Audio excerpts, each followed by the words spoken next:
எல்லோருக்கும் வணக்கம். விநாயகம் அம்மா. விநாயகம் அம்மா அவசரமா உங்க எல்லாருக்கிட்டையும் என் மனதில் இருக்கும் ஒரு விஷயம், என் மனதில் பட்டவைய உங்க எல்லாரோடையும் பகிரணும் அப்படின்றதுக்காக வந்திருக்கேன்.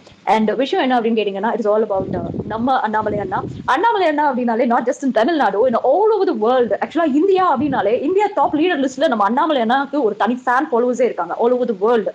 டு பி வெரி ஃப்ராங்க், அவர் இப்போ கொடுத்த ஒரு கிளாரிட்டியா, ஒரு கோல் ஓரியன்டா, பயங்கர டிரான்ஸ்பரண்டான ஒரு லைவ் செஷன் இப்போ மார்னிங் பார்த்துட்டு யாரா இருந்தாலுமே they will fall down, அவ்வளோ கமாண்ட் அட்டென்ஷன் இருந்தது. he takes whole complete attention of the people, beyond the usual. உண்மையிலே இந்த வார்த்தை ரொம்ப கரெக்டா இருக்கும். யூசுவலா எல்லாரும் என்ன பண்ணுவாங்க, நான் ஒரு கட்சி ஆரம்பிக்க போறேன், நீங்க எல்லாரும் எனக்கு சப்போர்ட் பண்ணுங்க, இங்க நடக்கிறது இந்த சிஸ்டமே சரியில்லை, இவங்க எல்லாருமே தப்பு, இவங்க எல்லாரும் எதிர்த்து நம்ம ஒரு மிகப்பெரிய ஒரு புரட்சி, ஒரு ரெவல்யூஷன், இப்படிதான் வந்து people are actually doing that. அவர் கொடுத்த அந்த லைவ்ல அவர் பேசின விஷயங்கள் இட்ஸ் மச் கிளியர், ரொம்ப கோல் ஓரியன்டா இருந்தது, ரொம்ப ஸ்பெக்டகுலரான ஒரு விஷயம். அவர் பகிர்ந்துகிட்டது எல்லாமே எப்படி இருந்ததுன்னா, see I am having a certain kind of conflicts ன்னு சொல்றதை விட a kind of like maybe அவரோட அஜெண்டால இருந்து சில விஷயங்கள் முரண்பாடுகளா இருக்குப்பா, நான் அதற்காக அங்க இருந்து விலகுறேன் அப்படின்னு சொல்றதை விட நான் எனக்கான பயணத்தை நோக்கி போறேன். ரொம்ப தெளிவான வார்த்தைகள். அவர் பேசுனது கூட எழுதி வச்செல்லாம் பேசுறப்பா, முன்னாடி பேப்பர்ல பக்கத்துல எழுதி வச்சு யாரும் சொல்லி கொடுத்தலாம் இல்ல. he was very much clear with his words. அவர் என்ன சொல்றாரு, yeah I was working on this concern so and so a time in the journey, இப்படி இருந்தது, இப்போ எனக்குன்னு ஒரு பாதை இருக்கு, எனக்குன்னு சில கோட்பாடுகள் இருக்கு, அதன்படி நான் போகணும்னு நினைக்கிறேன். அதுல விரும்பக்கூடிய இளைஞர்கள் என் பின்னாடி வாங்கன்னு சொல்றதை விட எனக்கு துணையா வாங்க, உங்களுக்கு நாங்க ஒரு சரியான பாதையை காட்டுவதற்கு நான் துணை நிக்கிறேன் அப்படின்னு சொல்றாரு. பியூட்டிஃபுல்லா இருக்குல்ல.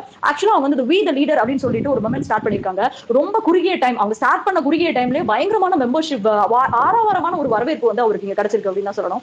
சரி, ஓகே, விநாயகம் அம்மா ஓவர் பில்டப் பண்றீங்கப்பா, நீங்க எந்த கட்சியை சேர்ந்தவங்க, நீங்க என்ன அண்ணாமலை அண்ணா கட்சியில சேர போறீங்களா, சேர்ந்தா என்ன தப்பு? தப்பு கிடையாது. ஆக்சுவலா விஷயம் என்னன்னா, நம்ம அரசியல் பழகணும், எல்லா கட்சிகளிலும் என்ன நடக்குது. இப்ப அண்ணாமலை அண்ணா சொன்னது கூட என்ன சொன்னாருன்னா, how I am seeing the other parties like DMK, ADMK, TVK and DMDK, whomever might be, அதே மாதிரி தான் நான் இப்போ பிஜேபியையும் பார்க்கிறேன். அவங்களுக்குன்னு சில கொள்கைகள் இருக்கு, அதே மாதிரி I do have certain things, so நான் அதன்படி நான் வர நினைக்கிறேன்றாங்க. இதெல்லாம் கூட ஒரு செமையான ஒரு விஷயம். எனக்கு ரொம்ப பிடிச்சது என்ன தெரியுமா, அவங்க வந்து ஒரு சென்டர் ஃபார் எத்திக்ஸ், அதுவும் நம்ம அப்துல் கலாம் ஐயா பேர்ல ஒரு எத்திக்ஸ் சென்டர் கிரியேட் பண்றாங்க. அதுல உள்ளாட்சி தேர்தலுக்காக மக்களை தயார்படுத்துவதற்கு ரொம்ப சிஸ்டமேட்டிக்கா இருக்கு. ஒரு பேசின விஷயமே எப்படி இருக்குன்னா, it is not like randomly I'm going to start அ கட்சி, நீங்க எல்லாம் வந்து சேர்ந்துக்கோங்க, நம்ம எல்லாரும் சேர்ந்து அரசியல் பழகுவோம், அந்த மாதிரி இல்ல.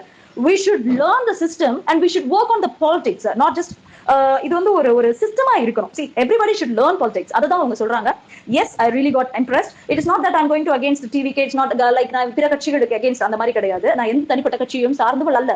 எந்த கட்சி நல்ல விஷயங்கள் பண்ணாலும் அது பாராட்டத்தக்க விஷயம். so அப்படி எனக்கு பிடிச்ச இதான் உங்க எல்லாரோடையும் பகிரணும்னு நினைக்கிறேன். அண்ணாமலை அண்ணா, really beautiful thing, you're from the first, you really have a great attention from the youngsters. so கண்டிப்பா உங்களோட இந்த பயணம் சிறப்பதற்கு விநாயகம் அம்மாவின் வாழ்த்துக்கள். thank you.